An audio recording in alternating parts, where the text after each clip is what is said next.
wonderful space to be in. The title of my speech is Ready for the Ride of Your Life. And I just want to say, we've all heard that, probably that phrase, do you want to arrive at the finish line in that perfect package? Or slide in sideways, wine in one hand, chocolate in the other, ready for the ride of your life. That's me. As fun as that sounds, the reality is most of us are on that roller coaster hanging on for dear life. And that's not because we've had too much wine. The reality is, when we look at that first little child we're raising, that little baby, when you look at them at the first time, what do we want for that child? We want to give them all of the tools they need in their life. Are there any moms? Grandmas in the room, show of hands. Maybe grandpas. Wonderful. Well, I'm speaking to the right group. I'm really here today talking to you about basically how we're doing financially in our lives, our financial well-being, and how Canadians are surviving, how they're coping in that area of their life. I'll tell you a little bit about my story. Really, I don't have any big diploma hanging on my wall. What I do have is 6 decades, oh my gosh, of life experiences, and I think worthy of a listen. My kids would say, advice from mom. I know many of you have heard that phrase, take my advice, I'm not using it. I'll touch on that later. We have these little babes, we nurture them, we do everything in our power to make sure their lives are safe and happy. And then we take their little hands, they grow into little children, big ones, and we entrust their care to our school system, hoping they're going to get everything they need there to survive and thrive in life. This is where I stand. I think as parents, as educators, we have made a huge mistake. We have not served our children well. We weren't served very well. An essential piece of our education is missing. I look at that as a huge failure in our system. Our kids graduate from high school, from university. What do they end up with? A huge debt load, and absolutely no tools to deal with that. I'm talking from my daughter who just became a doctor. I laugh thinking back as a student in high school. My dream was to become a fashion designer, an architect, a photographer for National Geographic.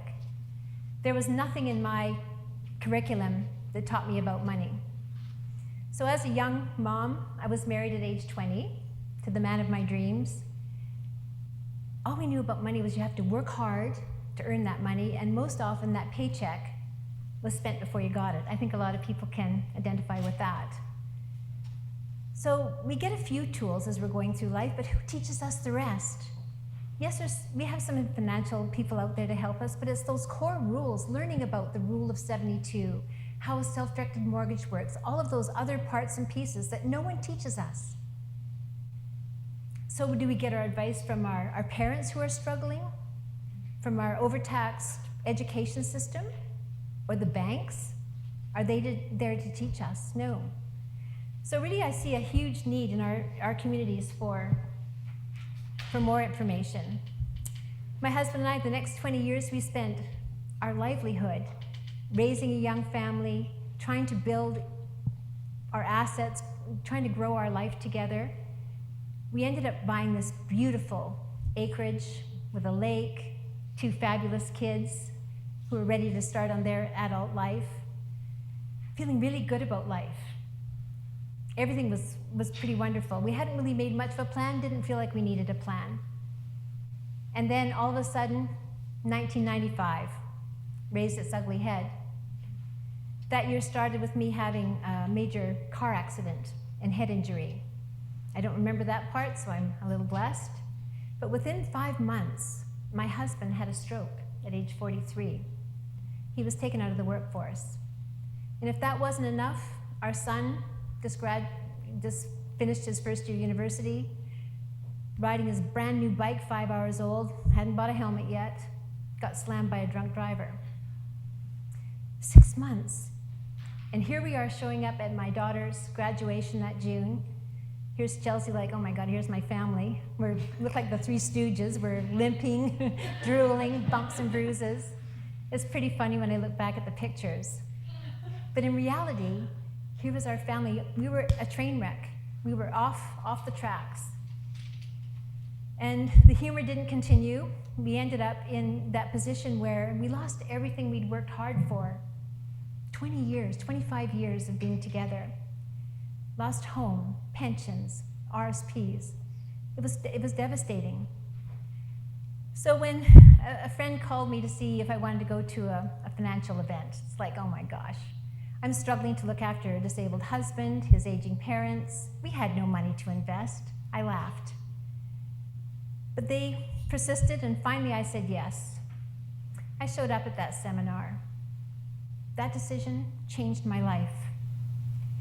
Here I am now in a position, you're struggling to get established. And our train ride was not over yet. We were climbing that steep hill. I won't go into all the gory details. That's a whole other speech. But it was that devastation, losing everything, that gave me my quest in life. Showed me who I am as a woman, as a mother, as a wife. And now my role is grandberry to my 2 grandchildren. I love that. On my 63 years on this planet, I've learned one valuable lesson. That's find one good thing from every experience that happens in your life. Doesn't matter how miserable it seems at the time, there's some gift in that. Recently, Rosemary and I attended a public speaking session down in Las Vegas. A gift to me. I've been in Toastmasters forever, but here I saw, I am on a quest. I have the ability to speak in front of women, give them the tools they need, and gentlemen too. We look at the huge need in our community for information. I think too, I want to share, the purpose of me sharing this story is not to get your sympathy. Shari, I wish that it was different for you. It was not to encourage you about the maybes, the what ifs. I want to encourage you to take action. There's really 3 steps. We all know what they are. Where are you today? What parts and pieces do you already have in place? Kind of identify what are the missing pieces. It's like a Lego. You're trying to put those pieces together. Essential to have a good plan. So that's the first thing. Where are you today? Secondly, now that you have that clear, where do you want to be? In 5 years, in 10 years, in your retirement. Most of us are getting to that age. Have we got a plan in place? Have we achieved the goals we set for ourselves? And third, the most essential part, I know you already know this, is putting that plan into action. What are you going to do today to make a change, to start that, to initiate that? There is no time to wait. I know life will be here before you know it. My goal is ambitious as it seems. Rosemary and I are in the process of, we've designed a game that we're going to introduce very shortly called Wealth, Fact or Fiction. We want to get that into the school systems. We want to be able to teach children. So my ask of you is, we want you to get us in front of your people.